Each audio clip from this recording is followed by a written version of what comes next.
I talked to somebody who said he was in an event with Bishop Cousins, who is the bishop who was in charge of the Eucharistic revival and the Congress and everything like that. The bishop asked, what can we do to help foster Eucharistic devotion? And my friend said, we need to have priests insist on communion on the tongue and while kneeling. And Bishop Cousins basically said, well, we can't do that. Eric Sammons is going to be on the team because, the big conference there in Indianapolis took place, praise be to God, and we're going to have a conversation around the Eucharistic Congress. It looked like a huge event. Was it successful? What was the good points? What were the bad points? Eric Sammons joins us from Crisis Magazine. By the way, my name is Joe McLean. I host a radio program called A Catholic Take, where we look at the world through a Catholic lens. I'd love for you to hang out with us. If you like it, give it a thumbs up and let us know what you think in the comments below. Last week, we saw a huge crowd in Indianapolis for the Eucharistic Congress. Eric Sammons, who is the editor of Crisis Magazine, is on the program. He went to this Congress, and I'm very interested to get his take of this event. I don't know what the total was, 40 to 50,000. Do you have a number? Whatever it is, it's huge. It seems big. I think they were saying 60,000 in the end. I know the stadium where they had the largest events, I think seats about 50, but if you include everybody who came at certain points, I think it was around 60,000. So yeah, it was a good turnout. Must have felt exciting. The energy must have been high. Yeah, I mean, it was wild because, you go there, you're walking around and like there's just so many people, but so many priests, so many nuns in their habits. I mean, it was just like, downtown Indianapolis was just very Catholic. I mean, I could just tell.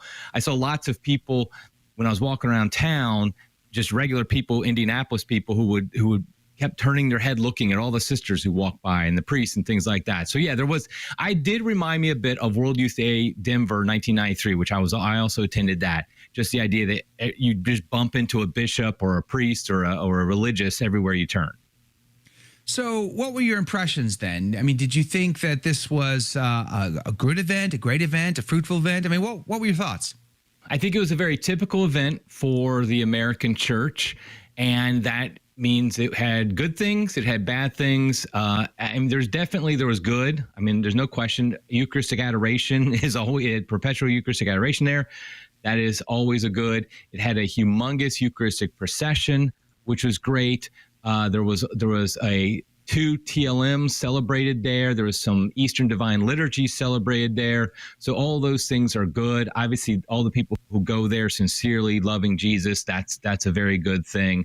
That being said, I do think that it probably won't have the impact that I think its organizers want to have, because it still had the issues that inflict the American church, which is it's not really looking at the core problems. It's more just like, can we get an emotional response and get people excited? Which I just want to make it clear, I don't think that's a bad thing to get people excited about the Eucharist and get even emotional about it. I mean, God gave us emotions. There's nothing wrong with that. The problem is we just stop there. So your breakout sessions and your different venues and talks and everything, none of them, for example, are going to talk about the problem of communion on the hand or having altar rails or ad orientem worship. None of that stuff is going to get addressed. So you're not really looking at some of the real core problems that have caused the decline in belief in the real presence of Christ in the Eucharist. I read a document that was put out 58 years ago exactly today by Cardinal Ottavani, who was the prefect of the Congregation of the Doctrine of the Faith in 1966. I want to read point number 6 to you and get your take on that in light of the Eucharistic Congress. It says this: similarly, in sacramental theology, some elements are either ignored or not taken into account, especially with regard to the Eucharist. There are some who talk of the real presence of Christ under the species of bread and wine as a kind of exaggerated symbolism, as though the power of transubstantiation does not change the bread and wine into the body and blood of our Lord Jesus Christ, but simply invest them with a determined significance. There are those who, when considering the Mass, insist too much on the concept of agape love at the expense of the concept of sacrifice. I took that, Eric Sammons, to be an emotionalism that has taken over. It's not reason and emotion. It's emotionalism at the expense of reason, is how I interpreted that. What would you say about Cardinal Ottavani's point there? I think obviously he was very correct in recognizing where things were going. I mean, we know that now. Maybe at the time somebody would be like, oh, he's just, being one of these people who's negative or whatever. But obviously he nailed it.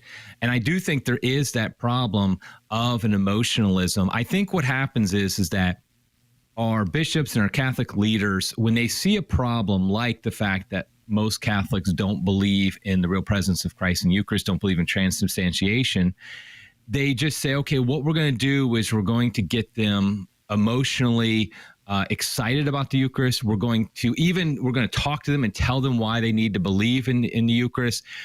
And then that's it. And so what happens is that faith, it has no real basis, has no real foundation, because really the foundation of belief is our day-to-day practices.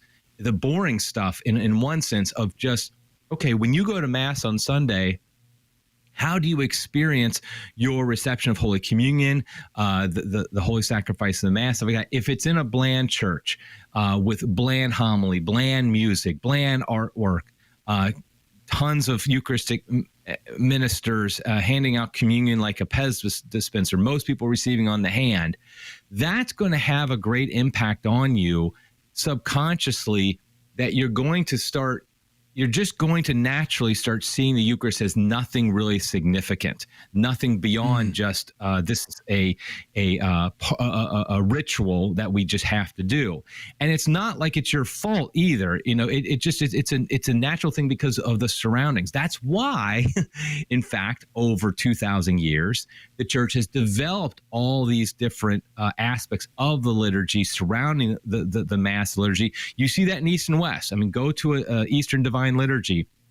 I mean, talk about elaborate, everything they do that surrounds reception of Holy Communion and the liturgy. And the same thing is true of traditional Latin Mass. And so I really think that there is this just misunderstanding of how you pass on faith in the real presence of Christ in the Eucharist. And I think that's where the Eucharistic Congress really missed the ball the most, is not really willing to delve into those core issues of how do we really pass on faith and belief in transubstantiation in the real presence. The speakers, some very good ones, some not so good, some average, but they were all 100% safe. Meaning they're not going to bring up topics that are not allowed to be brought up, like the topics we're talking about right here. And I think there was people are very excited about Father Mike Schmidt, and I have nothing against him. To be honest, I've literally never heard him speak, so I can't really talk or against him. But I know, and I know he's super popular. It just his audience isn't me, and I get that, and I'm not, that's fine. But I think though there was the problem of celebrity culture as well. Like Jonathan Rumi, the guy who plays Jesus on The Chosen, was one of the keynote speakers, one of the main speakers. And so we're not talking about a breakout session or anything like that. We're talking about, and there's only like a half a dozen of these because there's just maybe 2 or 3 each night. And he's one of them. And so why was he picked? What has he done? He plays Jesus on a TV show, frankly, that from all indications has some theological issues. We'll just say that. And so, and that's not against, I'm not saying he has theological issues that he's not or whatever, but the point is that it's clear that they just got him because he's a name, he's a celebrity. But why? And I'll just say it right here, is that Scott Hahn was a speaker there, but not one of the keynote main speakers. He was at like breakout sessions. And of course, the most popular ones because everyone wants to go see him. Why wasn't Scott Hahn there at the main things of a Jonathan Rumi? And because he's going to give us at least some meat, some real, and we all know he's a great speaker. So I understand you want to have good speakers up there.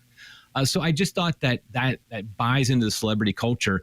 And I think, frankly, to be blunt, I think they're not wrong to say that does bring in people, that people do. I mean, a lot of people fall for that celebrity culture. So I do think though, in the breakout sessions, especially, and a lot of the different events throughout, there was just a very much okay, yeah, we know all these speakers. We've literally heard them all before. We know exactly what they're going to say. And so what does that mean? I mean, what long-term impact will that have? Because we could just go on YouTube and see what they all have to say. But somebody like a Bishop Strickland, of course, was not invited and was not there. And, he's the one on Twitter actually just the other day said that we should remove the indult for communion in the hand. But that's Right. why somebody like him would never get invited. A Cardinal Burke would never get invited or anything like that. How do we go in 2019 to only 1/3 of Catholics believing, according to Pew Research, in the true presence of Christ in the Eucharist, to a few years later, to all of a sudden, no, we're up to 2/3 now. We're good, man. We're 69%. What are you even complaining about? It's fine. What could have changed in 2019, 1/3, 2024 now? Hey, we're up to 2/3. They've had a success even before the Congress even took place. What do you think about that discrepancy? All these surveys and polls, they're never 100% accurate. They can be, how you do them, how you ask the question, who you ask, all can affect greatly what the results will be. It's just not believable to think that we actually had an increase in belief in the real presence that radical over that time, considering literally during that time, every single bishop in America said attending Mass was non-essential, because that's exactly what happened in 2020 with the lockdowns. And they said, you can't go to Mass, in fact, because it's a non-essential service. And so there's no way that would have increased, doubled the number of people who believe in the real presence, unless you just say, okay, so many people left the church that the few people left, now a higher percentage of them believe. Okay, I'd be willing to believe that potentially. The fact is, though, it's not 1/3, it's not 2/3, it's muddled. Because the fact is, most Catholics are muddled in their theology greatly. Well, their beliefs on the real presence, on the Eucharist, on transubstantiation are all over the map, and at times contradictory. Like, you might get a Catholic who would say, I believe in transubstantiation, and at the same time believe that the Eucharist is a symbol. Because that's just because they have no idea what any of these terms mean. They don't understand the basis for them. And so I think what you find is that you just have a lot of muddled thinking Catholics when it comes to all theology, but particularly something like the real presence.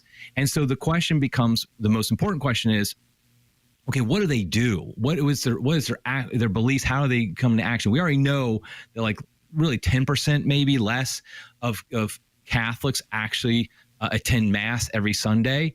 So that 90% clearly don't believe what they should believe about the Eucharist if they're not attending Mass. And then even if you look at it a little more carefully, and I've done this over the years, you see that it even goes smaller and smaller when you start to say things like, okay, how many go to confession at least once a year? And that's actually the weird thing is, you'll find that people who don't go to confession once a year, but they will go to Mass each week, and others who go to confession at least once a year, but they don't go to Mass each week. I mean, that's what I'm saying. It's all muddled. And that's just the state of where we are now. So I think it's true when we see the Pew Research study in 2019, it's true that a scandalously low number of people, Catholics, believe in the real presence. What the exact number is, I don't think we can say that. And I think it's more true to say, what day is it? What did they hear the day before? One day they might think that the Eucharist is Christ is truly present in the Eucharist. The next day they might think it's a symbol. So that's what we have to deal with. That's what we have to really work on. That's why I say you have to get to those down deep roots of, okay, their experience of the Eucharist, the kind of the learning the faith by osmosis. When that happens, it becomes much deeper and much more real. And so you don't have this muddled thinking, this confused thinking about what the Eucharist really is. And that's why you see, for example, in that study a few years ago, like 99% of people who attend the traditional Latin Mass believe in the real presence. Well, right. I do understand some of that self-selecting, because if you believe in the real presence, you might be more likely to go to a TLM. But the fact is, it's being pushed on them every single Sunday in this kind of natural way. And so it fosters that belief. It keeps them from doubting in the future. And so that's why we have to look at those real down deep ways to pass on the faith. Otherwise, we just continue with emotional and muddied thinking on it. Do you think that they're afraid to kind of go there? They're the bishops, afraid to put meat on that bone, afraid to dive deep into the reality of why there's so few Catholics who believe and what we ought to be doing about that out of politics? I mean, like, what stops them from just getting into it? Like, let the chips fall where they may. Truth is truth. It's 100% fear, cowardice, whatever you want to call it. Because here's the thing people don't realize. When you look at all the bishops, just the group of American bishops, You have a handful that are good, solid. You have, Archbishop Corleone, something like that. Bishop Strickland, who I know he's now kind of ousted, but, you have a few that are good. You have a few that are terrible. Cardinal Supich of Washington, D.C., people like that are just terrible. Most of them, however, are just, they do believe, they are believing Catholics, but they don't have the courage to stand up to the really bad ones. And so the really bad ones can kind of rule the roost, and they're not going to do what it needs to be done. Now, some of them don't even think it matters. Like a lot of my willing to bet don't think communion on the hand or communion tongue would make any difference whatsoever. But I think a lot of them kind of instinctively know it would, but they're afraid because they know the blowback they would get. I mean, I talked to somebody who said he was in an event with Bishop Cousins, who is the bishop who was in charge of the Eucharistic revival and the Congress and everything like that. And it was like a small meeting. And he asked, and the bishop asked, what can we do to help foster Eucharistic devotion? And my friend said, we need to have priests insist on communion on the tongue and while kneeling. And the Bishop Cousins basically said, well, we can't do that. We can't give up like pastoral autonomy. Like basically we can't make them do this stuff. We can't do it. And that right in and of itself is the answer right there. We can't do that. Why? Because we're afraid to do that is what it comes down to. Wow. I want to tell a story, if you don't mind, that's related to the Eucharistic Congress and that. So, how the best thing I think about the whole Eucharistic revival was the Eucharistic pilgrimages that were across the country, came in and met at Indianapolis, because there was a lot of great Eucharistic processions. I'm like such a huge fan of Eucharistic processions. I mean, I just think we should have them like, I feel like every week, but like they should be more frequent, because I really do think they foster a devotion to the Eucharist in ways that most other things can't. We had one in Cincinnati, and before it was in downtown. We had a mass with the bishop at the cathedral church, and it was going to go from the cathedral to Fountain Square, which is our main square in downtown Cincinnati, and had adoration there. All that was great. The procession, the adoration at Fountain Square, all that was great. At the mass, though, it was so many people were there, which is good, that people were outside, and I was outside as well, and they had speakers set up. Well, then when it comes time for communion, they have priests come out, and I go almost exclusively to the TLM. I mean, maybe a handful of times in the past few years I haven't. So I'm just like I'm used to communion on tongue, kneeling, and just no Eucharistic ministers, stuff like that. But priests came out. So there wasn't Eucharistic ministers, but priests came out during communion out onto the street to distribute communion. Nobody was with them, no patent, nothing, covering them or anything like that. And so many people were receiving in hand on the street. And remember, these are people going to this who are there for a Eucharistic procession and for a Eucharistic revival. So these are the best of the best Catholics, in the sense that these are the ones who are probably the most devoted to the Blessed Sacrament in the church today. And a large percentage of them were receiving on the hand out on the street. So like if something thank God I did not see anybody drop a host or anything like that. But when wind blows, you're out on the street. I mean, a homeless guy could walk up and, grab the Eucharist, have no idea what's going on. I mean, there was so much. I just was shocked by it, because I just thought, this is where we're just missing the real point of how to recover a true Eucharistic devotion. The idea of even communion at these large events, Pope Benedict Cardinal Ratzinger, he actually said that he thought it was a bad idea to have communion at these large events. And actually, I was reading something by Pierre Kwasniewski not that long ago, and that's what, back in the old day when they did these large Eucharistic events and stuff, they didn't give like a large, huge mass. They didn't distribute communion. They only distributed communion to maybe a few priests up front, like altar servers, what have you. And then what they would do, though, is during the day surrounding, they'd make sure there's lots of masses at churches nearby, so people could go to mass and receive communion in just a normal way at a church. And I think that just makes sense. And I just don't think we should be distributing communion at these huge events, because that's another problem, is people don't understand. Like they've gotten to a point where they think they have a right to communion at mass, and that's simply not true. I remember how my mind changed on this a lot when I went to a week-long retreat, and it was run by a traditional priest. And what he did was he basically said, I'm not going to distribute communion. The retreat was probably like maybe 20 men, I think is all it was, silent retreat.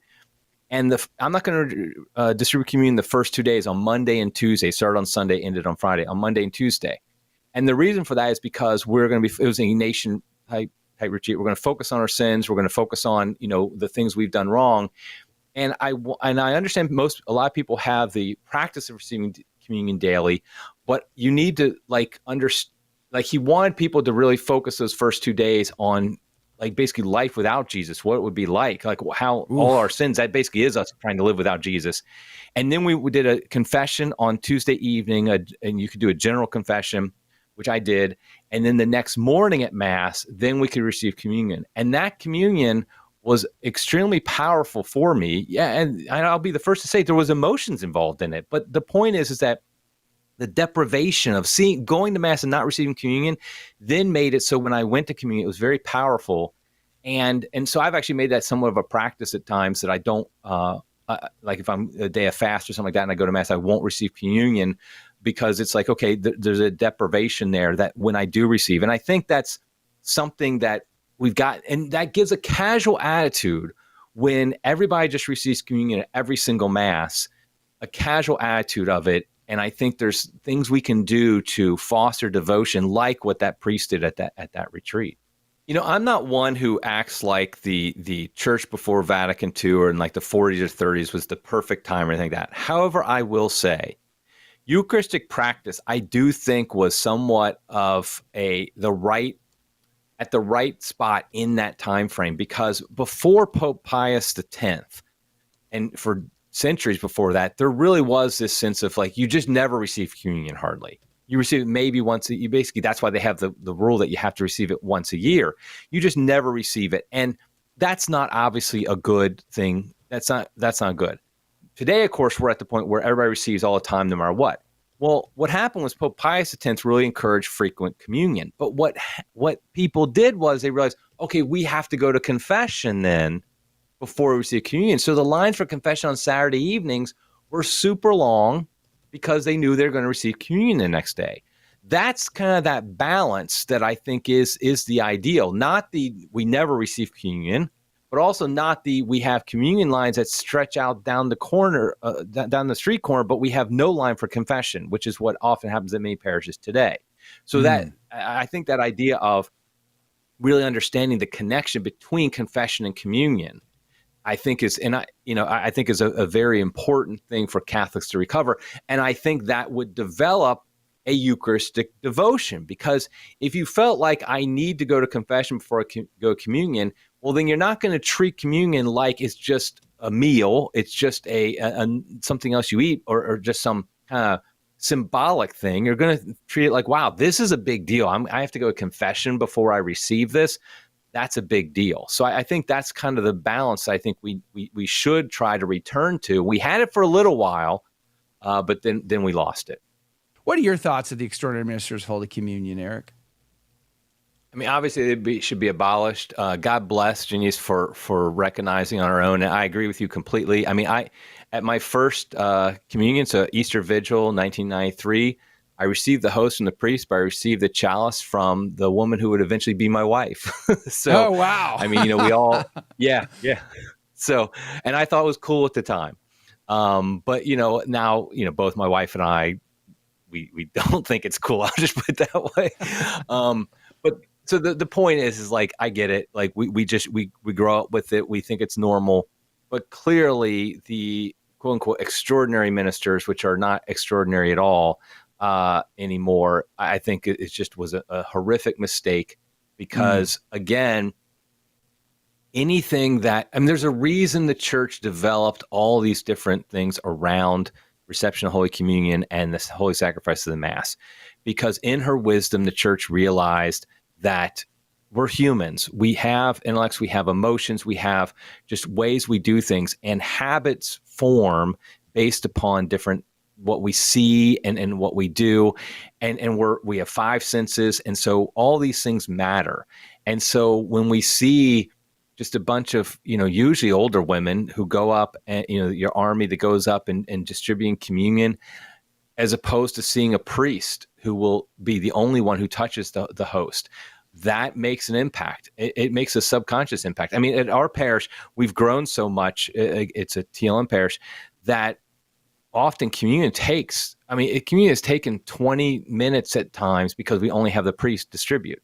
And we have about 500-600 people, and not one person complains about that. Not one person minds that we have to, we have a long communion time, because it's like, exactly. It's just, that's what's normal. And so, but what I think it's doing is, especially in the younger people there, the kids and like my kids and other kids there, it surrounds them with this idea that this is a big deal. That even if it's not saying explicitly, this is the body, blood, soul, and divinity of Jesus Christ, it is saying what you're receiving, it's a big deal. Whereas opposed to maybe some kid who goes to the local suburban parish, he just walks up, they put it in his hand, puts them out, sits back down. It's wham, bam, thank you, ma'am. It's done in about, 2 minutes or whatever, because we made sure that we had, 30 different Eucharistic ministers throughout the church and everything.